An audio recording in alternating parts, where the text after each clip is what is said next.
નમસ્કાર વિદ્યાર્થી મિત્રો, ધોરણ 9 વિષય વિજ્ઞાન પાઠ 14મો.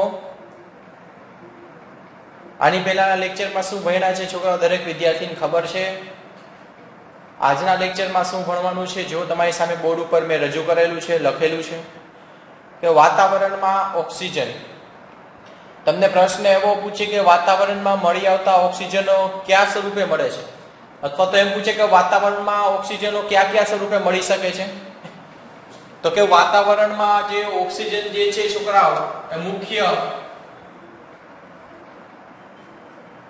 બે સ્વરૂપે મળી આવે છે. કયા કયા સ્વરૂપે મળી આવે છે મુખ્ય? તો કે બે સ્વરૂપે. કેમાં? તો કે વાતાવરણ. તો આ વાતાવરણમાં ઓક્સિજન મુખ્ય બે સ્વરૂપે મળી આવે છે.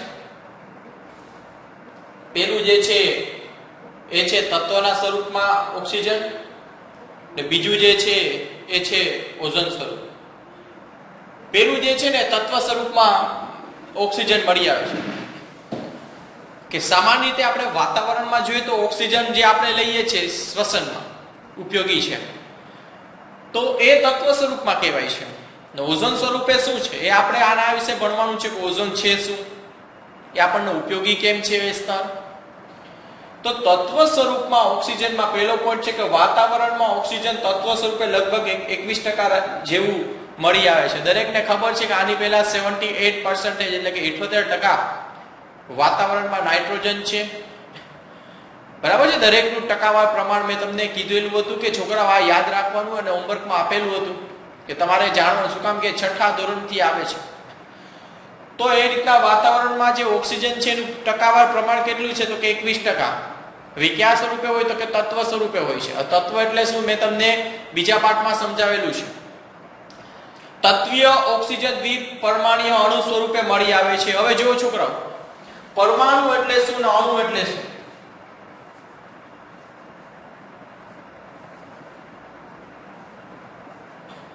હું ખાલી આ એક આમ ઓ લખું ને, આ ઓક્સિજન ને આમ લખું, આ બેમાં ફરક છે. ખાલી ઓ અને આ O2. આ O આ બે ઓક્સિજન જ કહેવાય, પણ એક છે ને એ ઓક્સિજનનો પરમાણુ કહેવાય, ને એક છે ને એ ઓક્સિજનનો અણુ કહેવાય. આ ઉપરનો છે ને ખાલી O લખ્યો છે ને ઓક્સિજનનો પરમાણુ કહેવાય. ના O2 લખ્યું છે ને, જો આ O હોય, ખાલી O હોય તો પરમાણુ કહેવાય, પણ જો આ O2 હોય, O3 હોય તો એ શું કહેવાય? અણુ કહેવાય. ઓક્સિજનનો અણુ ના ઓક્સિજનનો પરમાણુ. આપણે કેમ 1 + 1 = 2 થાય સામાન્ય રીતે, એ રીતના પરમાણુ વત્તા પરમાણુ એટલે શું થાય? તો કે અણુ. બરાબર છે. આપણે ખબર છે ને 1 + 1 એટલે શું થાય? તો કે 2. એ રીતના પરમાણુ વત્તા પરમાણુ એટલે શું થાય? તો કે અણુ. તો જોઈએ છોકરાઓ કે પરમાણુ, અણુ. હવે આપણે જોયું કે વાતાવરણ જે છે એ વાતાવરણમાં જે ઓક્સિજન રહેલું છે, બરાબર છે, ઓક્સિજન કયા સ્વરૂપે મળે છે? તો કે દ્વિપરમાણીય અણુ સ્વરૂપે. દ્વિપરમાણીય એટલે શું? દ્વિ એટલે 2. બરાબર છે. 2 પરમાણુ જોડાય અને શું એક અણુ બનાવે છે. તો દ્વિપરમાણીય અણુ સ્વરૂપે શું મળે છે આપણે? તો કે ઓક્સિજન જોવા મળે છે. એટલે કે કયા સ્વરૂપે હોય વાતાવરણમાં ઓક્સિજન? તો કે O2 સ્વરૂપે. આ શું કહેવાય? તો કે દ્વિપરમાણીય અણુ. પણ કેનો અણુ? તો કે ઓક્સિજનનો. બરાબર છે. આ શું કહેવાય? ઓક્સિજનનો દ્વિપરમાણીય અણુ કહેવાય. બરાબર છે. દ્વિ એટલે 2. 2 પરમાણુ જોડાય અને શું બનાવે છે? તો કે એક અણુ બનાવે છે. જો આવી રીતના આ એક પરમાણુ, આ બીજો પરમાણુ, આ 2 પરમાણુ જોડાય અને શું બનાવે છે? આ તો કે આ અણુ કહેવાય. આ બે શું કહેવાય? આ ઓક્સિજનનો એક પરમાણુ, આ ઓક્સિજનનો બીજો પરમાણુ, આ બે જોડાઈને શું બનાવે છે? તો કે ઓક્સિજનનો એક અણુ બનાવે છે. બરાબર. જે કેવો છે? બિનઝેરી છે. દરેકને ખબર જ છે કે આપણે જે શ્વસનમાં કયો વાયુ ઉપયોગ કરીએ છીએ? તો કે ઓક્સિજન વાયુનો ઉપયોગ કરીએ છીએ. નેક્સ્ટ બીજું કે હવે છોકરાઓ આ એક સ્વરૂપે તો જોયું આપણે કે તત્વ સ્વરૂપમાં ઓક્સિજન મળે, પણ હવે જોવાનું છે કે ઓઝોન સ્વરૂપે. તો કે વાતાવરણના ઉપરના ભાગમાં આપણે જે આ પૃથ્વી આજુબાજુ વાતાવરણ આવેલું છે એની થોડી ઊંચાઈએ જઈએ, વિવિધ પ્રકારના આવરણ આવેલા છે. સ્ટ્રેટોસ્ફિયર હશે, મેસોસ્ફિયર હોય. બરાબર છે.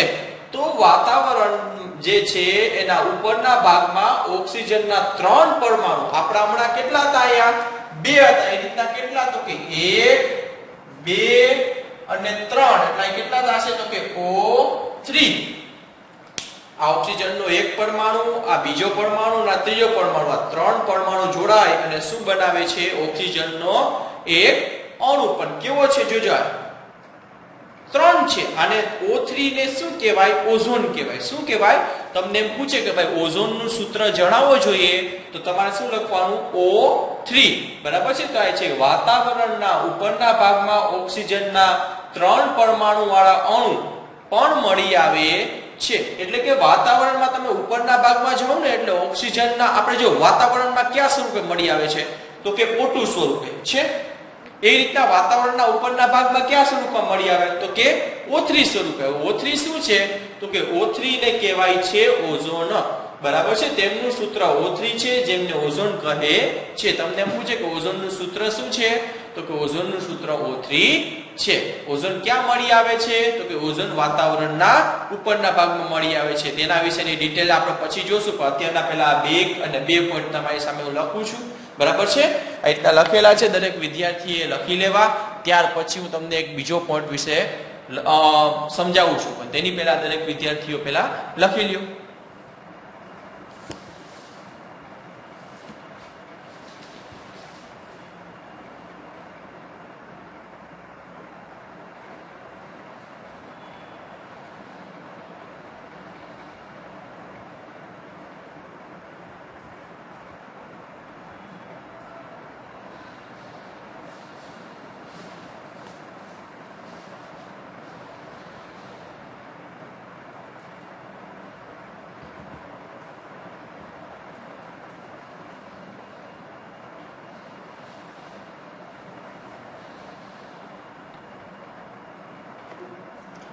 ત્યાર પછી છોકરાઓ બીજો પોઈન્ટ એવો છે, બીજો પ્રશ્ન એવો છે કે વાતાવરણમાં CO2 નું પ્રમાણ વધારતી માનવીય પ્રવૃત્તિ.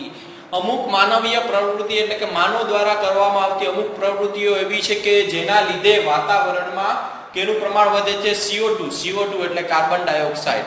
હવે દરેકને ખબર છે કે કાર્બન ડાયોક્સાઇડ આપણા માટે કઈ રીતના હાનિકારક છે, આપણે નુકસાનકારક કઈ રીતના છે. બરાબર છે. મેઇન તો CO2 છોકરાઓ જે છે આપણે શ્વસન માટે ઉપયોગી નથી. બીજા નંબરમાં તો કે CO2 જે છે એ ગરમીનું પ્રમાણ વધારે છે પૃથ્વી ઉપર. બરાબર છે. આ જે ગરમીનું પ્રમાણ વધે છે એના માટે કારણભૂત કોણ તો કે CO2 જે છે. શું કામ તો કે CO2 જે છે એટલે કે કાર્બન ડાયોક્સાઇડ છે, ગરમી પોતે શું કરી રાખે?